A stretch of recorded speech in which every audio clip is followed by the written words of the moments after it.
ونستعينه ونستغفره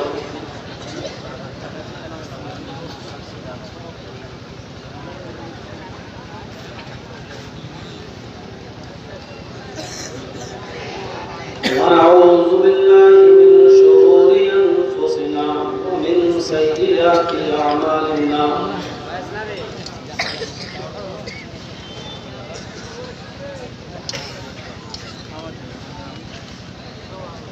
من يهده الله فلا مضل له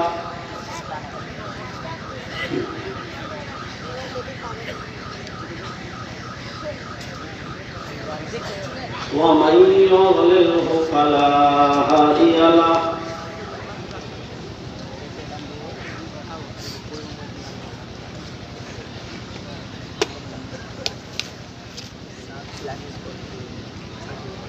وأشهد أن لا إله إلا الله وحده لا شريك له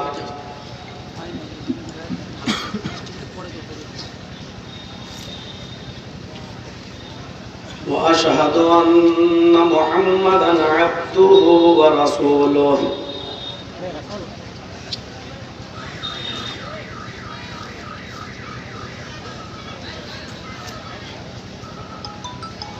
أما بعد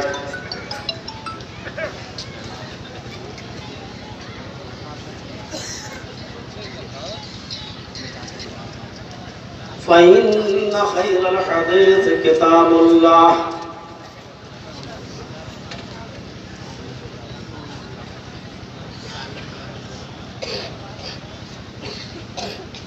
وخير الهدي هدي محمد صلى الله عليه وسلم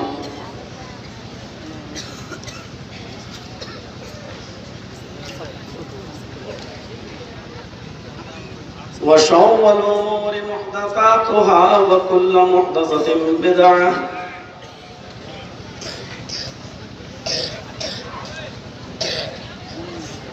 وكل بدعة ضلالة وكل ضلالة في النار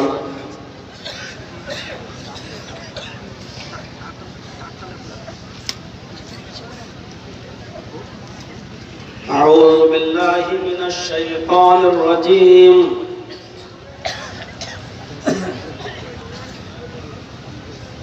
بسم الله الرحمن الرحيم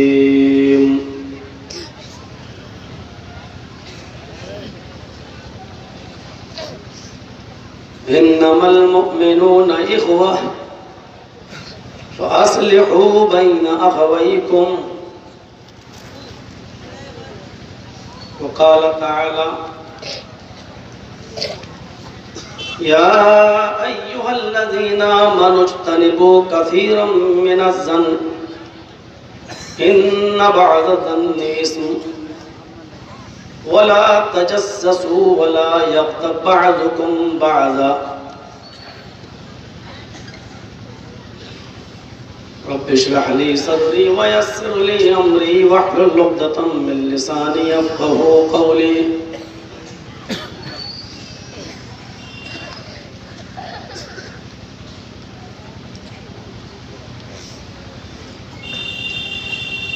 موہن پور کے اس مدرسے کے صدر محترم، اس اجلاس کے صدر محترم، مدرسے کے اہم ذمہ داران، اسٹیج پر بیٹھے ہوئے علاقے کے معزز احباب،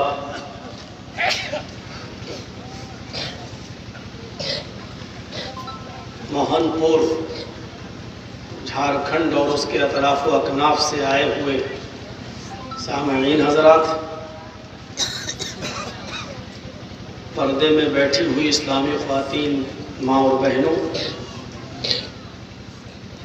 قوم و ملت کے لائق بر نوجوانوں، مستقبل کے ہونہار عزیز بچوں، رات کے 2 بجے تک مختلف علماء سے مختلف مضامین پر آپ نے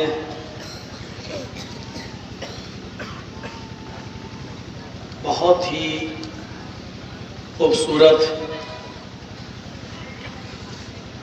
باتیں سنی ہیں، مدرسے کا تعاون بھی کیا ہے۔ اللہ تعالیٰ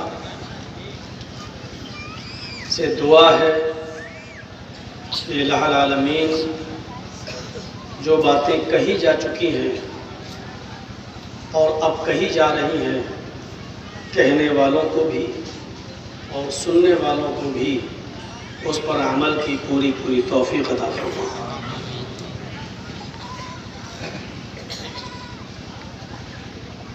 ایک اہم موضوع ہے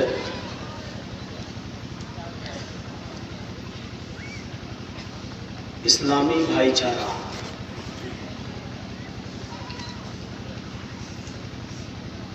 جس سے آج ہم دور ہوتے چلے جا رہے ہیں۔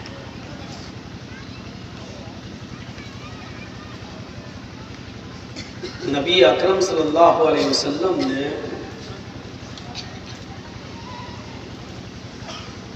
جس مواخات کو، جس بھائی چارے کو قائم کیا تھا، آج ہمارے سماج اور ہماری سوسائٹی سے وہ بھائی چارہ ہمیں دیکھنے کو نہیں ملتا ہے۔ ہمارے سماج اور سوسائٹی میں جتنا بھی بزنس کو لے کر، کاروبار کو لے کر جو گہما گہمی ہے، ہم دیکھتے ہیں کہ اس بزنس کے اندر، اس کاروبار کے اندر اتنا ہی زیادہ کمپٹیشن بھی ہے۔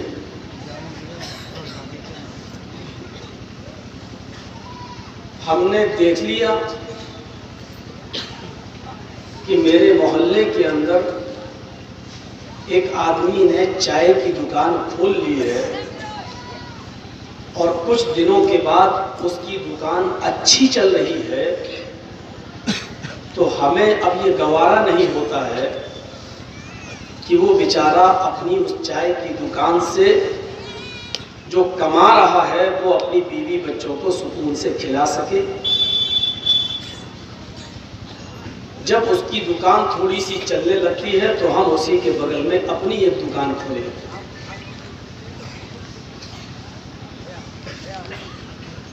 اور سماج کے اندر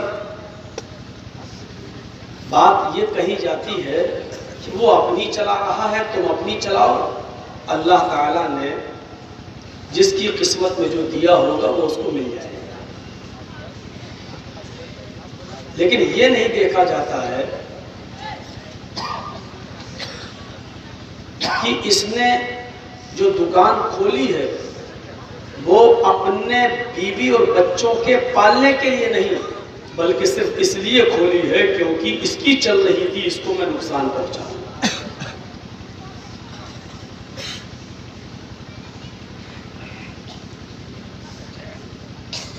یہ ہمارے معاشرے کا بڑھتا ہوا ایک ناسور ہے، جس کو ہم اپنی سرل اور آسان بھاشا میں بولتے ہیں کہ آج کا مسلمان، اور دوسروں کو نہیں کہیں گے،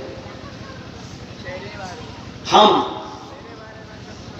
اپنی پریشانی سے اتنا پریشان نہیں ہیں جتنا آپ کے سکھ سے اور آپ کے آرام سے ہمیں پریشانی ہو رہی ہے۔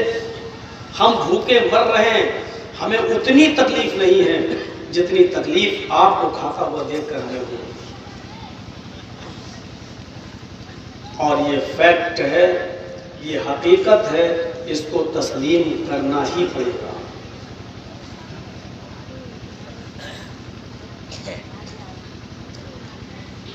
ایک تقابل، ایک مقابلہ ہو گیا ہے، اور کبھی کبھی انا پرستی اتنی آ جاتی ہے کہ ایک انسان دوسرے کو برباد کرنے کے لیے اتنا روپیہ خرچ کرتا ہے، اس کو اس بات کی فکر نہیں ہو رہی ہے کہ میں کہاں جا رہا ہوں، کتنا روپیہ میرا خرچ ہو رہا ہے، اس کو فکر اس بات کی ہو رہی ہے کہ یہ آدمی برباد ہو جائے جس کا پیچھا میں کر رہا ہوں، اور اس کو برباد کرنے کے چکر میں وہ اپنے آپ کو برباد کر لیتا ہے۔ سڑک پر آ جاتا ہے،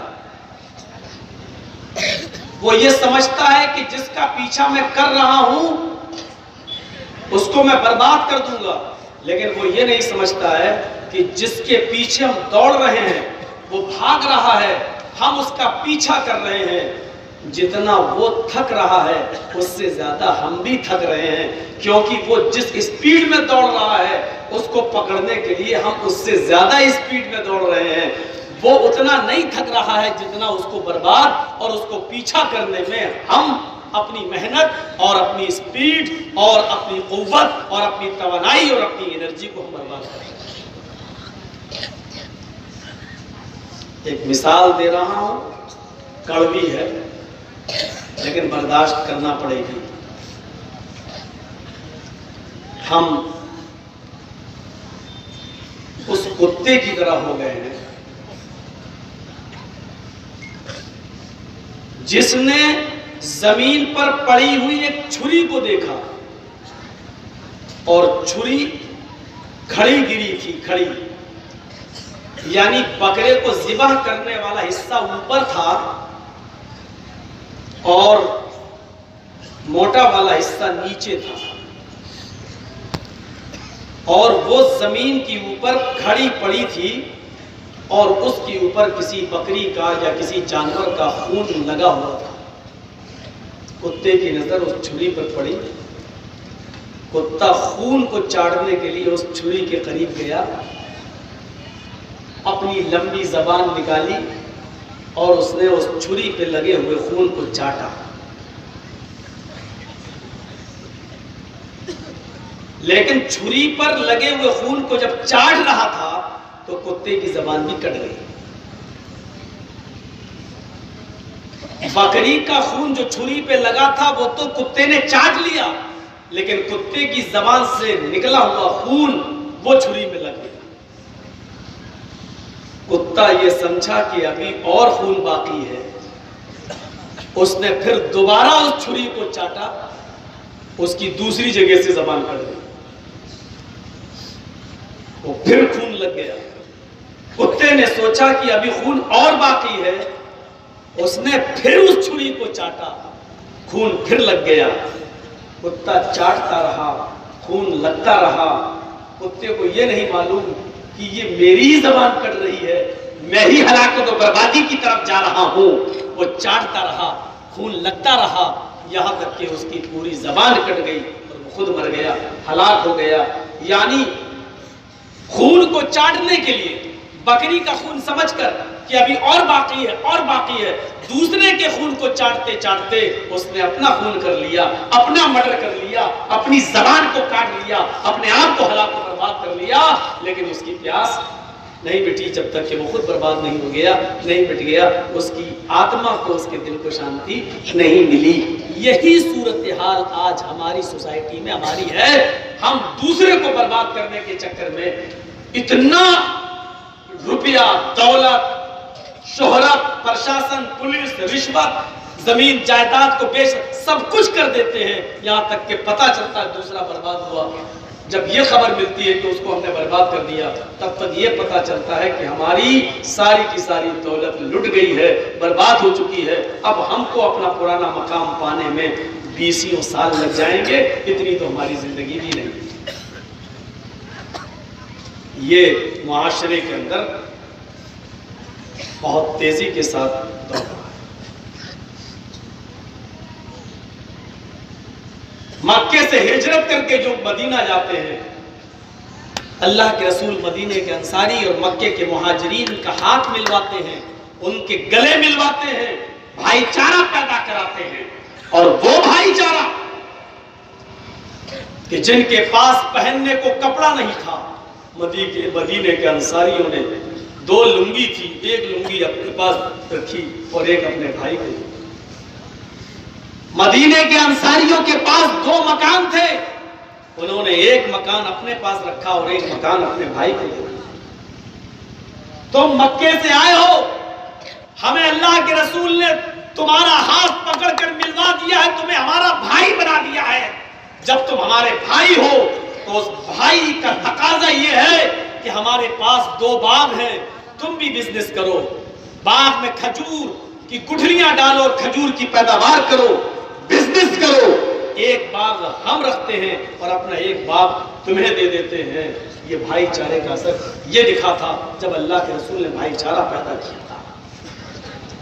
بلکہ واقعات تو یہاں تک آتے ہیں، واقعات میں تو یہاں تک لکھا ہے کہ تمہارے پاس بیوی نہیں ہے. کہا نہیں، مکے ہی میں چھوڑ کے آیا ہوں. بغیر بیوی کے تم کیسے رہو گے؟ بیوی تو سکون ہوتی ہے، تھکان کو مٹانے کا سبب ہوتی ہے. جس کے پاس 2 بیویاں تھیں، اس نے اپنی ایک بیوی کو طلاق دینے کا ارادہ کر لیا اور فرمایا میرے بھائی میرے گھر چلو، میری 2 بیویاں ہیں، دیکھ لو، دونوں میں جو تمہیں پسند آتی ہے اشارہ کر دو، میں اس کو طلاق دے دیتا ہوں، وہ عدت گزارے گی، تم اس کے ساتھ نکاح کرو. حالانکہ کسی صحابی نے ایسا نہیں کیا.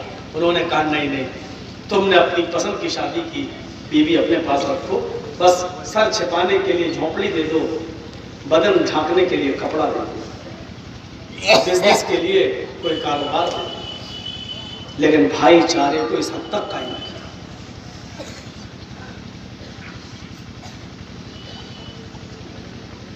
ہمارے یہاں قریب 2 دکانیں ہو سکتی ہیں. ایک دکان کی طرف آنے والے کسٹمر کو جب دکاندار دیکھتا ہے تو دوسرا کہتا بھائی آؤ ہم کپڑا دکھاتے ہیں. ادھر سے دوسرا کہتا ہے بھائی آؤ ہم دکھاتے ہیں. یہ چلتا ہے.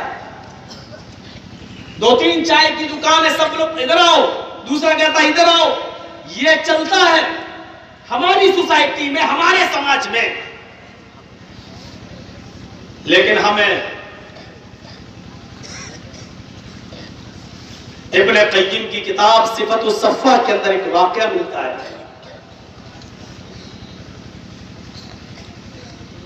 2 صحابہ کی قریب میں کپڑے کی 2 دکانیں تھیں اور کسی نے ضد میں نہیں کھولی تھی. ان دونوں دکانوں پر جب کوئی کسٹمر آیا کرتا تھا تو کوئی دکان والا آنے والے کسٹمر کو بلاتا نہیں تھا. اس کسٹمر کا دل جس دکان پر جانا چاہے اس دکان پر وہ چلا جاتا تھا. آؤ میں تمہیں وہ واقعات بتاتا ہوں. ایک مرتبہ ایک صحابی کی دکان پر کپڑا خریدنے کے لیے کسٹمر آتا ہے. اس نے کپڑا خریدا اور چل دیا. اب دوسرا کسٹمر تھوڑی دیر کے بعد آتا ہے، لیکن وہ بھی اسی دکان پر پہنچتا ہے جس دکان پر ایک کپڑا بیچا جا چکا ہے. اس نے دوسرے کسٹمر نے بھی اس سے کپڑا خریدا اور وہ بھی چلا گیا. تھوڑی دیر کے بعد تیسرا کسٹمر آتا ہے. تیسرا کسٹمر بھی اسی دکان پر آتا ہے جس دکان پر 2 مرتبہ 2 آدمی کپڑا خرید چکے ہیں. تیسرے آدمی نے بھی کپڑا خریدا اور وہ بھی جا چکا ہے.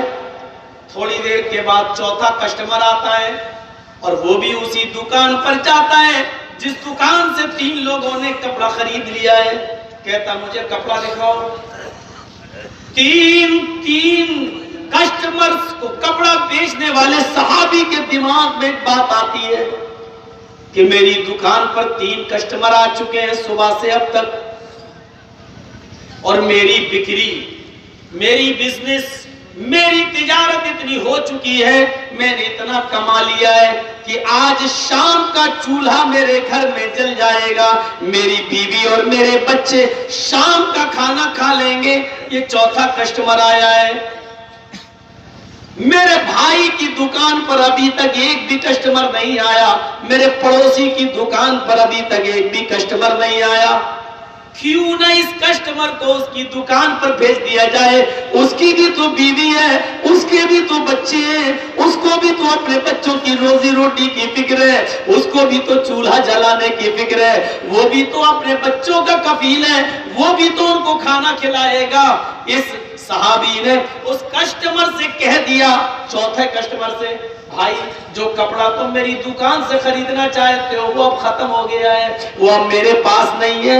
اگر تمہیں اچھا کپڑا خریدنا ہے اور قیمتی کپڑا خریدنا ہے, مضبوط کپڑا خریدنا ہے, تو میرے پڑوس کی دکان پہ چلے جاؤ, میرے بھائی کی دکان پہ چلے جاؤ. حالانکہ وہ کپڑا اس کے پاس موجود تھا, لیکن اس نے نہیں دیا. اس نے کہا میرے پڑوس کی دکان میں چلے جاؤ, اس آدمی کے پاس چلے جاؤ. اس آدمی نے وہاں سے یہ آدمی اٹھا اور اس کے پڑوسی کی دکان پہ چلا گیا اور اس نے بھی کپڑا بیچ دیا ہے. وہ بھی کپڑا لے کر کسٹمر اس کے دوسرے صحابی کی دکان سے کپڑا خرید کر اپنے گھر چلا گیا. میرے بھائیوں, اس صحابی کی دکانوں میں جو دو دکانیں قریب قریب تھی, تو اللہ کے رسول کی تعلیم سے ان دونوں کا دل اتنا مضبوط تھا, اتنا جڑا ہوا تھا, بھائی چارہ ایسا تھا کہ ہمارے تو تین کپڑے بک چکے ہیں, کیوں نہ اس کسٹمر کو اس کی دکان پہ بھیج دیا جائے. ہمارے گھر کا چولہا تو جل جائے گا, اس کے گھر کا چولہا بھی جلنا چاہیے. اور وہ اپنی دکان پر آنے والے کسٹمر کو دوسرے کی دکان پر بھیج دیا کرتا تھا. ایمانداری کے ساتھ بتائیے, کیا آج پورے سماج میں, سوسائٹی میں, چھوڑیے دوسری جگہ, موہن پور کے دکاندار ذرا اس بات پر غور کر کے بتائیں, کیا آج ہمارے سماج اور ہماری سوسائٹی اور ہمارے گاؤں میں کیا یہ جذبہ دیکھنے کو ہمیں اور آپ کو ملے گا؟ کیا رسول اللہ کی تعلیم کا یہ اثر, آج ہم مولانا ہیں اور ہماری دکان ہے, لیکن ہم بھی اپنی دکان پر آنے والے کسٹمر کو آپ کی دکان پر نہیں بیچ سکتے ہیں, جبکہ قرآن و حدیث کی تعلیم ہمیں معلوم ہے لیکن ہم نہیں بیچ سکتے ہیں. دو بک گیا, تیسرا بھی میرا بکے, تیسرا بک گیا, چوتھا بھی میرا بکے. ہم تو یہ سمجھ رہے ہیں کہ میری دکان زیادہ چل رہی ہے کیونکہ ہم اچھا مال رکھتے ہیں. ہمارے اندر یہ جذبہ نہیں آ سکتا کہ دوسرے کے گھر میں بھی چولہا جلنا چاہیے.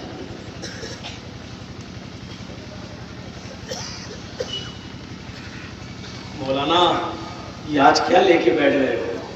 ضرورت ہے آج. قرآن اسی چیز کا ذکر کرتے ہوئے کہتا ہے انما المؤمنون اخوہ, ساری دنیا کے مسلمان, ساری دنیا کے لوگ, ساری دنیا کے مومن بھائی ہیں. یہ لیجیے, بھائی کا مطلب جانتے ہیں کیا ہے؟ بھائی کا مطلب یہ ہم لوگ جو بہت آسانی سے بول دیتے ہیں نا, کون ہے میرا بھائی. بھائی کہتے کس کو ہیں؟ یہ لفظ آیا کہاں سے ہے؟ یہ بھائی کا معنی ہوتا کیا ہے؟ بھائی کہتے ہیں ایک دوسرے کے لیے قربانی دینے کا جذبہ رکھنے والے, ایک دوسرے کے جان اور مال کی حفاظت کرنے والے. اگر آپ مومن ہیں, اگر آپ مسلمان ہیں اور دوسرا بھی اگر آدمی مسلمان ہے تو وہ تمہارا بھائی ہے. اور بھائی کا مطلب یہ ہے کہ اب تمہارے اوپر ضروری ہے کہ اپنے دوسرے مسلمان بھائی کے جان اور اس کے مال کی حفاظت کی ذمہ داری تمہارے سر کی اوپر ہے. حجۃ الوداع کے خطبے میں اللہ کے نبی صلی اللہ علیہ وسلم اسی طرح اشارہ کرتے ہیں اور کیا کہتے ہیں؟ آئے لوگوں, جس میدان میں آج ہم جمع ہیں, میدان عرفات میں جس میدان میں آج ہم جمع ہیں, ہو سکتا ہے کہ آئندہ سال پھر ہم اس میدان میں جمع نہ ہو سکیں, ہو سکتا ہے کہ یہ میرا آخری سال ہو سکتا ہے کہ آئندہ اللہ تعالیٰ مجھے اس میدان میں تم سے دوبارہ ملنے کا موقع نہ دے. اس لیے آج ہی سن لو, ان دماءکم و اموالکم حرام علیکم کحرمت یومکم ھذا فی شہرکم ھذا فی بلدکم ھذا. اللہ کے نبی فرماتے ہیں سن لو آئے صحابیوں، عرفات کے میدان میں جمع جتنے لوگ جمع ہیں، آئے عرفات کے میدان میں جمع ہونے والوں سن لو، آئے 1,44,000 کے مجمع کے لوگوں سن لو، ان دماءکم و اموالکم، تم سب مسلمانوں مومنوں، اور تمہارا خون اور تمہارا مال، ان دماءکم تمہارا خون و اموالکم اور تمہارا مال حرام علیکم کحرمت یومکم ھذا، حرام علیکم ایک دوسرے پر حرام ہے، حرام علیکم تم پر حرام ہے. تمہارے مسلمان بھائیوں کا خون اور تمہارے مسلمان بھائیوں کا مال تمہارے اوپر حرام ہے. نہ تم کسی کو ناجائز قتل کرنا، نہ تم کسی کو ناجائز مارنا، نہ تم کسی کو ناجائز ستانا، نہ تم کسی کو بلا وجہ قتل کرنا، اور نہ ہی تم کسی مسلمان کے مال کو ناجائز طریقے سے غصب کرنا، نہ حرام طریقے سے اس کا مال لینا، نہ ناجائز طریقے سے اس کی جیب کا پیسہ، اس کی جیب کی رقم کو اپنے اوپر استعمال کرنے کی کوشش کرنا. اس میں ساری چیزیں شامل ہیں. ہماری موبائل کی دکان ہے، ایک مسلمان بھائی ہماری دکان پر آیا، صاحب مولانا صاحب یہ موبائل ذرا چیک کر لیجئے، دیکھیے کچھ گڑبڑ کر رہا ہے نہیں کر رہا ہے.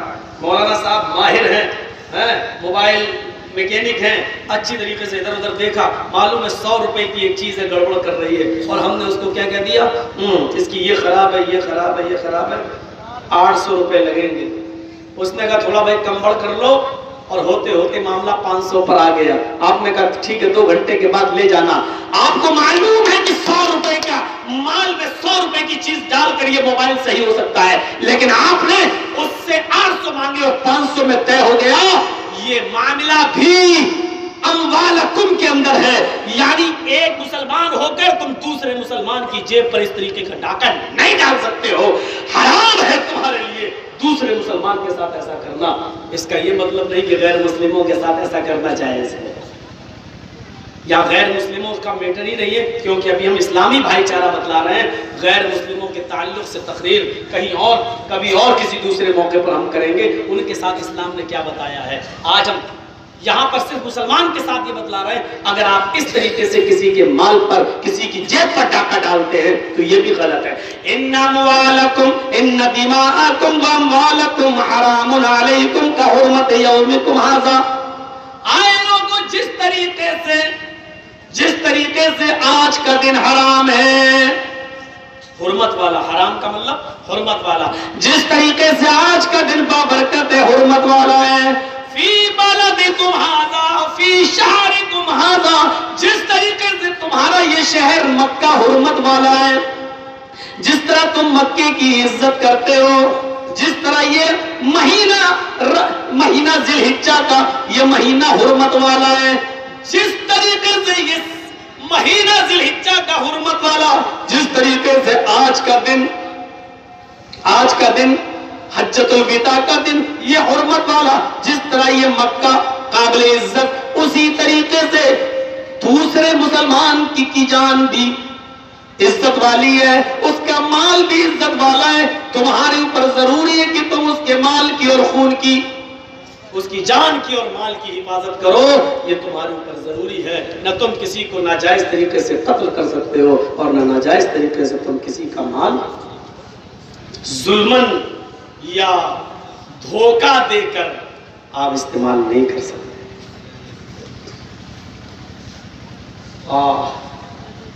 ایک صحابی مسجد میں نماز پڑھنے کے لیے جا رہے ہیں.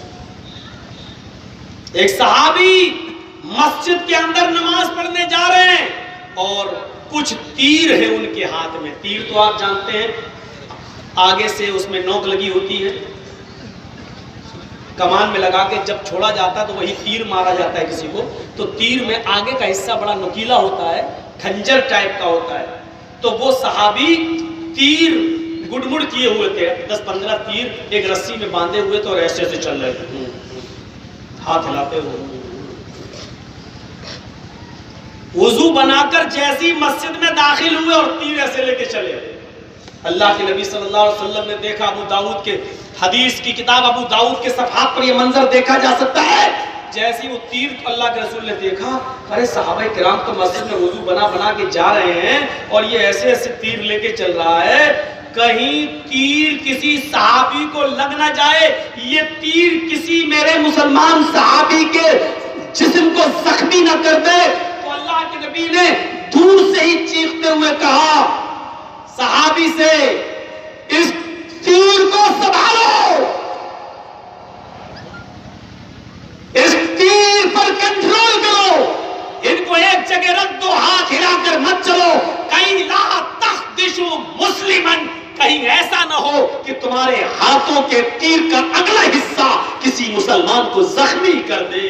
ہمارے نبی ایک تیر کی کھروچ کسی مسلمان کو لگ جائے، کسی صحابی کو لگ جائے، یہ بھی برداشت نہیں کر رہے ہیں. اللہ کے رسول کسی کی جان بندوق کی گولی سے، پسٹل سے، تلوار سے اور چاقو اور چھریوں سے کسی کو مار دیا جائے، قتل کر دیا جائے، یہ کیسے وہ نبی برداشت کر سکتے؟ سوچو. اور چھوٹے چھوٹے بچے تقریر کرتے ہیں، چھوٹے چھوٹے بچے. اللہ کے رسول چمن اسلام میں واقعہ پڑا ہوگا، بخاری کے اندر ہے. اللہ کے رسول صلی اللہ علیہ وسلم ایک بار بازار کی طرف گئے کہ دیکھا ایک آدمی غلہ بیچ رہا ہے.